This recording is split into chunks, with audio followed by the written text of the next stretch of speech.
Continuamos con el origen del hombre, capítulo 21. Mientras se desconocían las edades del Africanus y del Robustus, era muy difícil explicar la relación que existía entre ellos y era tentador considerar al Robustus como el más antiguo, ya que era el que menos se parecía al hombre. Sin embargo, los especialistas de los fósiles del Robustus y del Africanus continuaban estudiándolos y examinando asiduamente sus sitios, comparando las posiciones relativas de los fósiles en sus estratos de roca y la fauna a su alrededor. Los especialistas se convencieron de que el Robustus era más joven, probablemente muchos años más joven. De hecho, basándose en los conocimientos actuales, se puede afirmar sin posibilidad de error que ningún fósil del Robustus tiene más de unos 2 millones de años.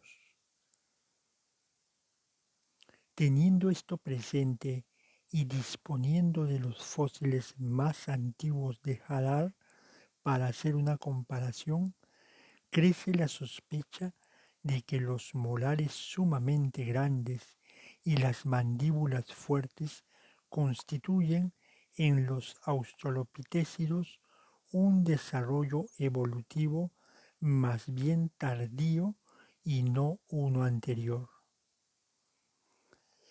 Esto significa que el Robustus, en vez de ser primitivo, como se creía antes, tiene simplemente más detalles de la dirección robusta hacia la que los australopithecidos estaban cada vez más comprometidos. Partiendo de aquí y examinando todos los fósiles delgados y robustos, ordenados de acuerdo con su robustez, se descubre una secuencia que sugiere la evolución gradual del uno en el otro. El mismo tipo de análisis ayudado de una buena datación puede aplicarse al superrobusto Boisei, que aparece al norte en el África Oriental. Este también hace su aparición unos 2 millones de años antes de Jesucristo y continúa en escena durante 1 millón de años aproximadamente. Surge la pregunta, ¿evolucionó directamente del Afarensis o existe una fase intermedia en el Africanus que tuvo que atravesar? Aunque todavía no se han recuperado en el África Oriental fósiles informativos de la fase crítica de hace 3 a 2 millones de años, es posible que aquí también el tipo robusto Boisei haya evolucionado del Africanus. Otra pregunta es, ¿qué les pasó a los australopithecidos? ¿Por qué no aparecen después de 1 millón de años antes de Jesucristo? La suposición es que para entonces los hombres llegaron a ser mucho más numerosos y más diestros en el manejo de las herramientas y en la caza que sus primos menos inteligentes a los que echaron del planeta, bien indirectamente al quitarles sus nichos o bien directamente matándolos. A la luz de los conocimientos actuales, esta pregunta queda sin respuesta. Una última pregunta y quizás la más difícil de contestar es, ¿de dónde provenían los australopitecidos? Es decir, ¿quién fue el antepasado del afarensis? ¿Cómo podemos seguir la pista de este ejemplar, el más primitivo y pequeño de su género, hasta llegar a su punto de origen, hasta un tipo aún más primitivo que posiblemente todavía no habría desarrollado la habilidad de caminar erguido? En este punto, 4 millones de años antes de Jesucristo, las pruebas son muy incompletas. Algunos hitos de la evolución de los homínidos revelan espacios tan separados los unos de los otros que apenas se pueden discernir el diseño que los conecta. Sus hilos se hallan tan gastados que sus figuras son casi ilegibles.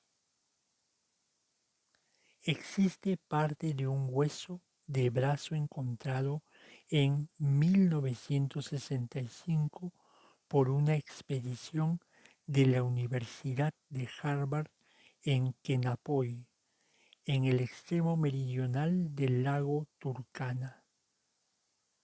Tiene aproximadamente 4 millones de años y es definitivamente homínido. Después está la mandíbula encontrada en Lotagam, al oeste de Turkana, por una expedición también de Harvard, encabezada por Brian Patterson. Su edad, 5,5 millones de años.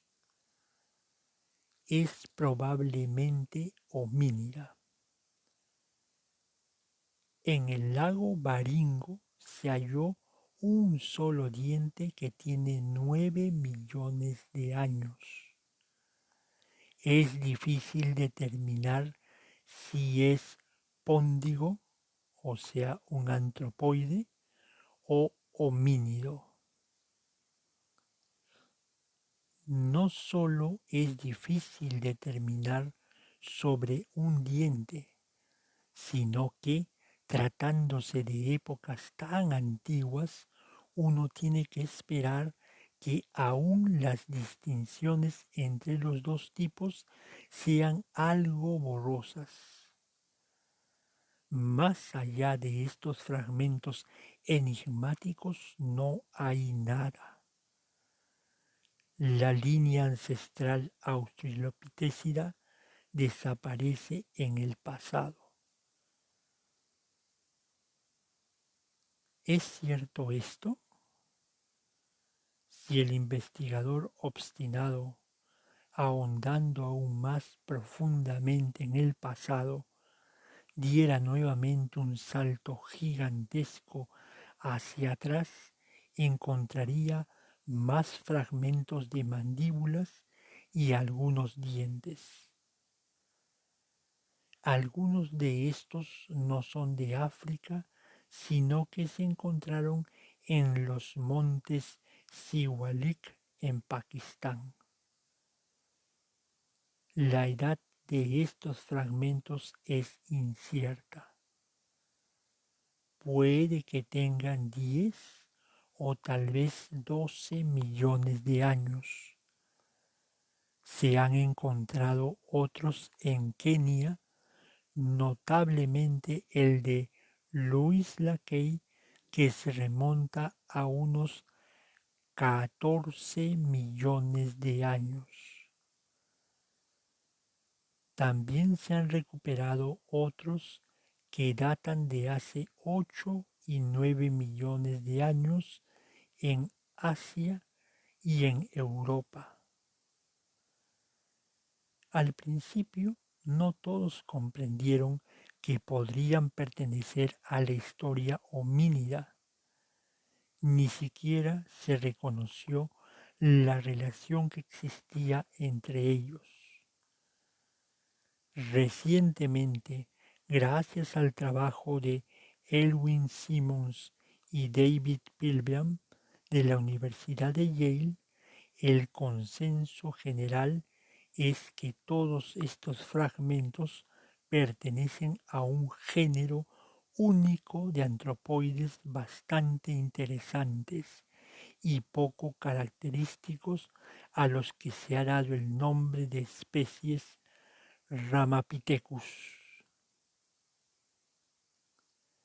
Allá en el Mioceno, comenzando hace por lo menos 20 millones de años, existía una población grande y diversa de antropoides que habitaban en la extensa zona de selvas tropicales que rodeaban al Viejo Mundo.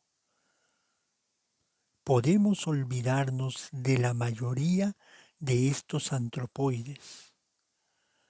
Parecen haber sido los antepasados de los chimpancés, gorilas y orangutanes modernos. El Ramapithecus es el menos parecido a un antropoide y sus dientes y mandíbulas se parecen más al género antiguo de los australopithecidos. Hoy es considerado como el más probable antepasado del australopithecino y por consiguiente también el antepasado del hombre. Esta relación es todavía sólo una simple suposición. Según las pruebas de dentición, es una buena suposición, pero no hay nada más que se pueda examinar, ni cráneos, ni huesos postcraneales. En este momento es imposible saber si el Ramapithecus caminaba erguido, que comía y si todavía vivía en los árboles. Pero si es que tenemos que seguir marcando bifurcaciones en la senda, tenemos que marcar una muy fina con lápiz aproximadamente entre los 10 a los 14 millones de años y suponer que la línea homínida, como rama evolutiva distinta, podía haber comenzado entonces. Continuaremos en un siguiente video.